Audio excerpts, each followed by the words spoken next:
And here we go. This is Mike Lodge. I am the business advisor, and I'm glad you've joined me on this beautiful Tuesday morning. It's going to be a hot day today, but that's okay. It's only a few more days, and then it's going to be fall, and then the leaves will start coming down, and then it will get really cold, and we will be moaning and groaning about the cold. That's just how we are. That's how human beings are, right? We're never happy.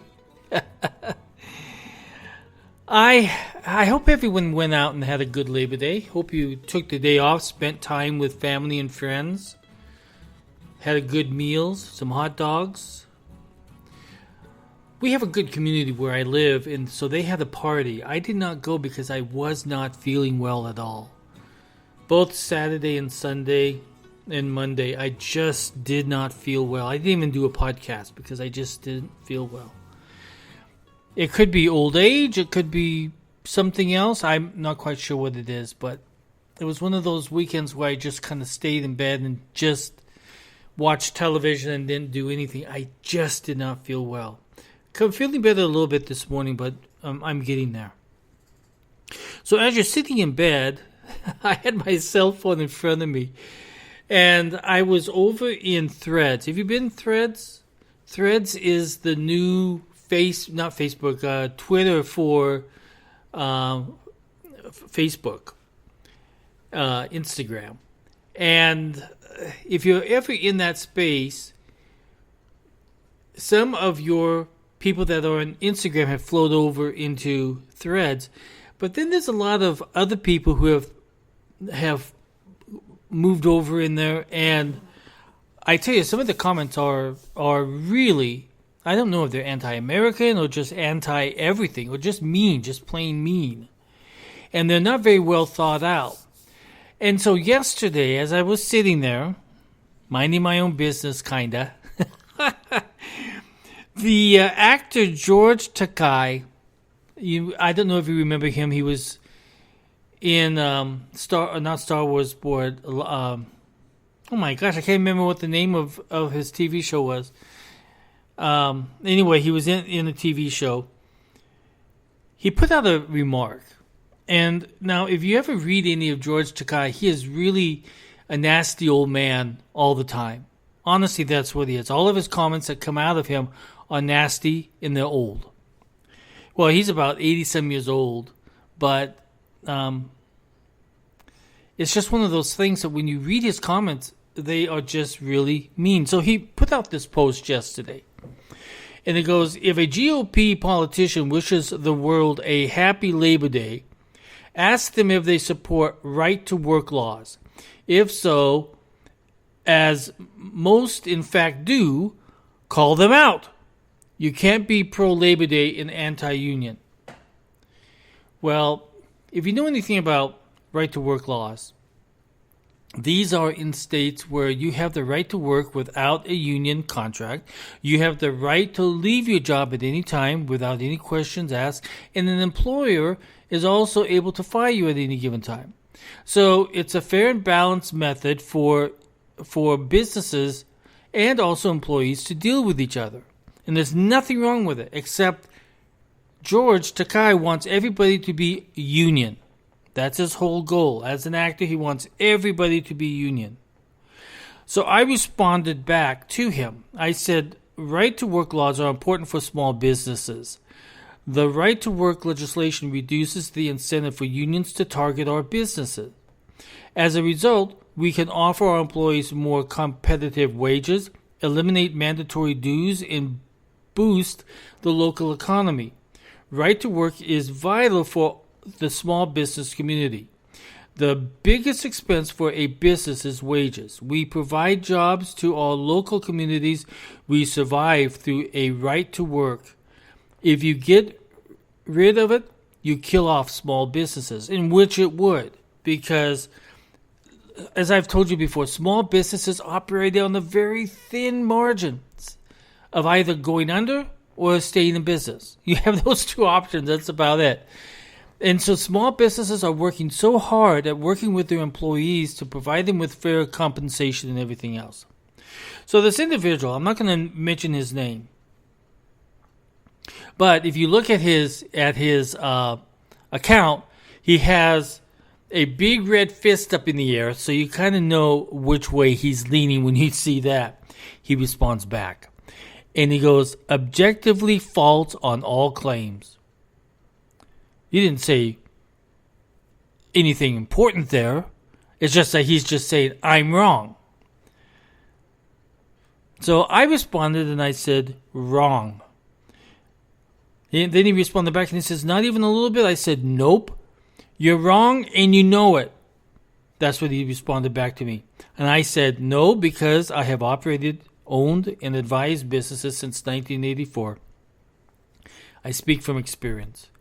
So you're spewing anti-labor propaganda like you've been trained to. Got it. Okay, that's his response. I said, nope. It is from experience in running businesses. Business I have loved all my life, and I work with businesses every day. I have worked with clients with unions. I have seen what happens. To run a business, you can't always be threatened by union actions. That is why unionized businesses end up closing, and then the community is brought down with it. Or they move offshore to cut costs. Costs always are a priority to control in a small business. He responds, unions are only a threat if you're treating your employees poorly. But thanks for proving point. Well, what did I prove? I just said. All I said was that it brings down communities. When a union comes in and then they go under, the company goes under, and then that destroys the community. So what did I prove there? So I responded back. Wrong again. Small businesses treat their employees very well.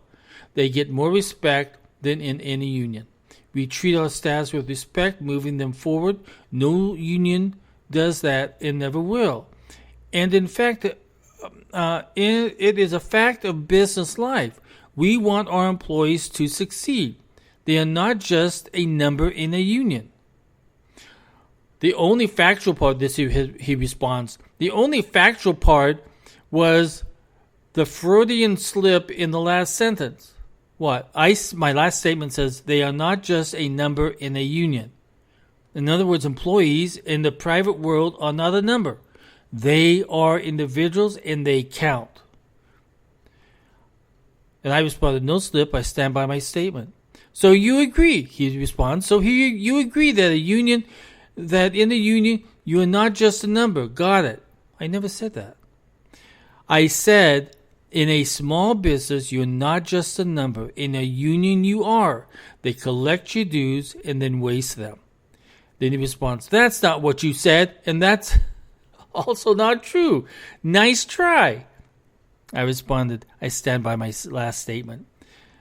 I am leaving the debate. I have to prepare for tomorrow. Plus, your arguments are as worthless as a screen door on a submarine. Later, union guy. He comes back. My arguments are factual.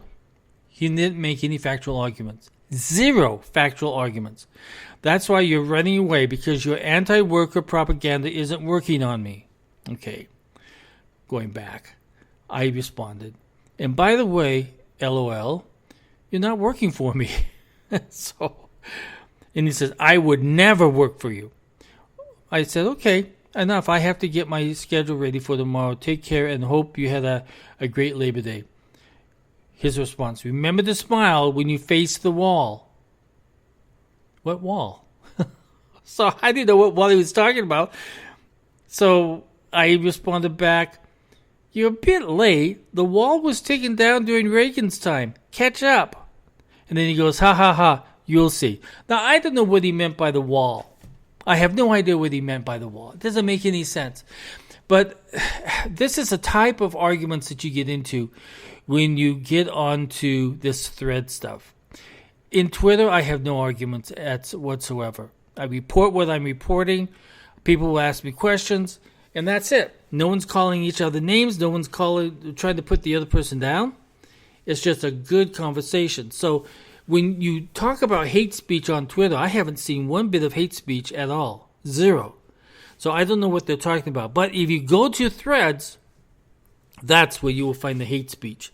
I have had many people come back on my on my comments on business and on the inflation and everything else.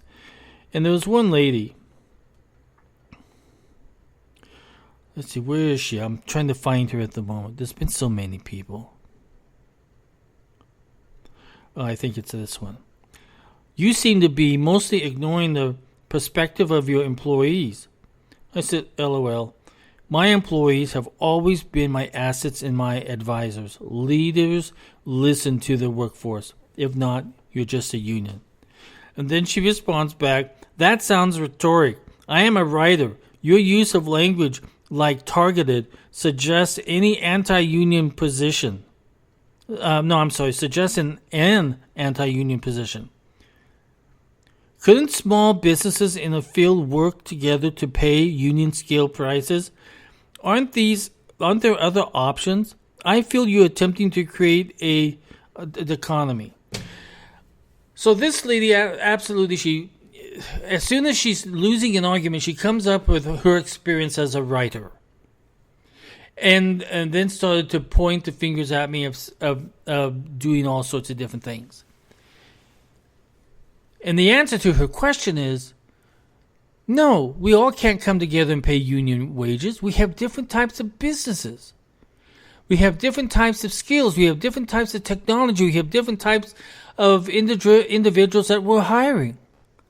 I'm not going to get involved in another company's payroll, hourly rates, when they might be a ice cream company and I might be off running a staffing company. Totally different. I have to look at a whole bunch of different rates for different types of professions. Or even my tax accountants or tax attorneys or people who are working out in the field. It's a totally different thing. These people come up and they say, oh, everybody should be working on the same union rates. No, it doesn't work that way. We're all running our individual businesses, trying to stay alive, and you're trying to drive up our costs by making wages much, much higher than what they should be. Every community has a different living standard, and the wages go based upon that living standard. When we are looking at payroll hours, we go to various websites, we see what the average rate is, and it shows us the low and the high, and also the years of experience. And we base our hourly rate based upon that sliding scale. And it's based upon the community. If you were to go to union rates, we would be dead broke. Because we're small businesses and we're trying to operate on a very thin line of trying to survive or go into bankruptcy. And so many small businesses are going into bankruptcy because they just can't make it in this economy. So it's a totally different thing when you deal with these individuals on the internet who are spouting all of these hocus pocus stuff that comes out of the left, and they don't understand what the real world is on the ground that small businesses have to deal with every single day. Listen, this is Mike Lodge. If you have any business questions, send it to thebusinessadvisor at gmail.com. If you would like to sit down on a confidential advisory, you can go to my website at www.lodge-co.com. Okay, first day back to work. We only have 4 days, thank goodness. And then we're back to the weekend again. This summer is going by fast. It's zooming by, and I love it. Okay, everybody have a great day. Talk with you soon. This is Mike Lodge. Bye-bye.